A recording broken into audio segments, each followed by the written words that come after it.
All right, so we are here with Tim Carney, the lobbying editor at the Washington Examiner and author of Obamonomics. Tim, thanks for taking some time to sit down with us. Sure, thanks for talking to me. Absolutely. Well, first up, we want to talk about the recent health care legislation that passed through the House.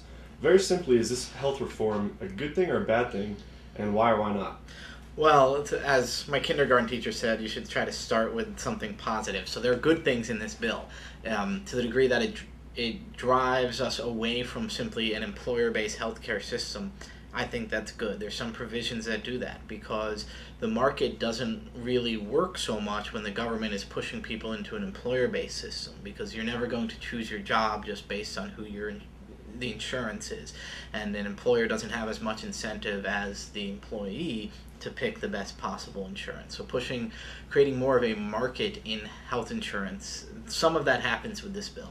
But 99% of what this bill does is bad. It makes it illegal to not own health insurance. It increases subsidies. It claims that it will reduce the deficit, but I don't think anybody who's paying attention believes that. So it saddles us with another entitlement at a time when Social Security is going to start paying out more than it's taking in. I think it's devastating in the long run. I think it'll lead to a decrease in the quality of health care, and it will put more burdens on future taxpayers. Okay. Recently, you wrote an article titled "Obama Gives Sugar Plums to the Special Interests," where you noted that the Pharmaceutical Researchers and Manufacturers Organization, which is basically a banner under which a lot of these big medical corporations unite, put forth the most expensive lobbying effort in history in 2009. Is it possible that these corporations, are just out to endorse a sensible health policy, or do you think that their intent is a little less charitable or maybe even vicious? Yeah. Lobbyists' jobs are to serve the interests of their clients. And it's good that we have lobbying, that we have free speech. You can't hold it against them too much.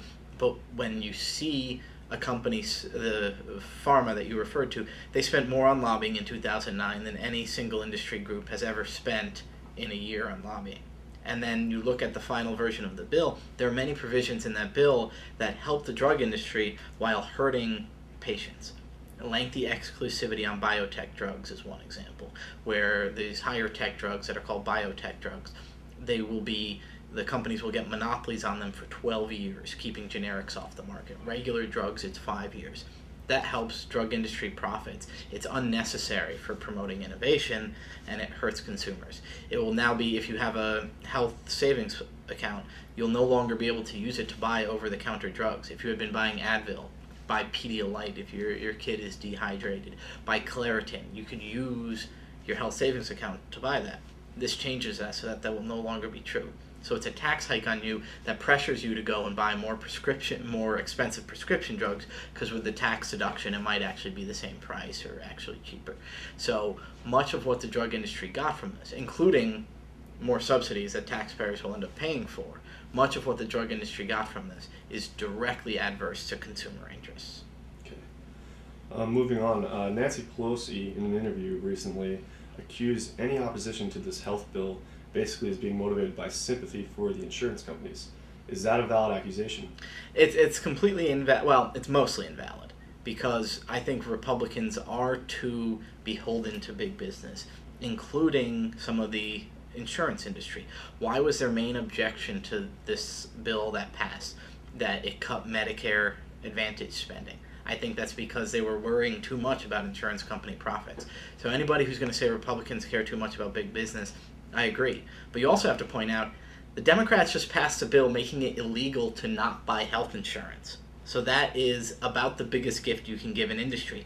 The insurance industry so far in the 2010 elections has given twice as much money to Democrats as to Republicans. The top recipients of Political Action Committee money this election and last election from the health insurance industry were Democratic leaders Steny Hoyer, Charlie Rangel, Max Baucus, and Harry Reid. Every one of those men and women were up on stage with the president at the signing ceremony. The number one recipient of health insurance money ever, President Barack Obama. So the idea that the Republicans are beholden to insurance industry is fine. It's not a stone that the Democrats should be throwing, though.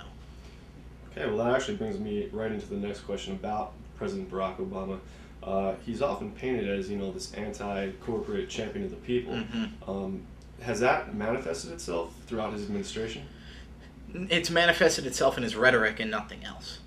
And remember, he got more from the insurance industry, more from the drug industry than any politician in history. He got more from Wall Street than any politician in history. He got more from Goldman Sachs than any politician has raised from a single company since McCain-Feingold was, the campaign finance reform was put into effect.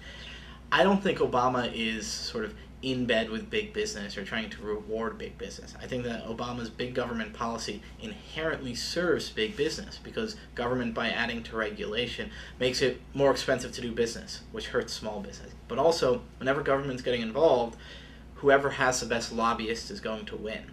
So that's never going to be mom and pop. So it's taking power away from consumers and investors, giving it to bureaucrats and politicians. That's what Obama's doing.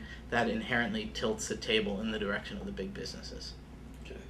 And lastly, now that this legislation has passed through the House, where do you see healthcare in America going from here in terms of prices, availability, and that sort of thing?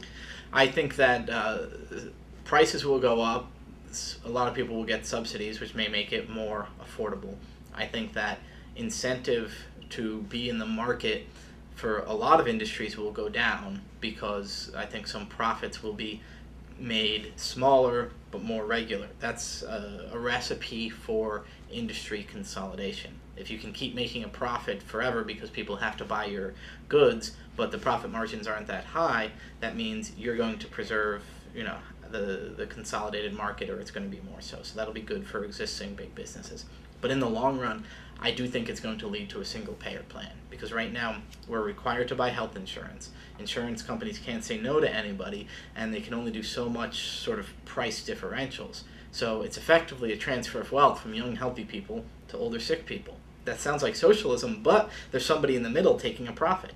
Just like the student lenders are getting crowded out because they're just subsidized middlemen, I think we're going to have private insurers do that. That'll be in the long run. On the way, the insurers will make big profits and the drug companies will make big profits, and then eventually we'll end up in a single payer plan. Okay, great. Tim, thanks a lot for sitting down with us. Great, thank you.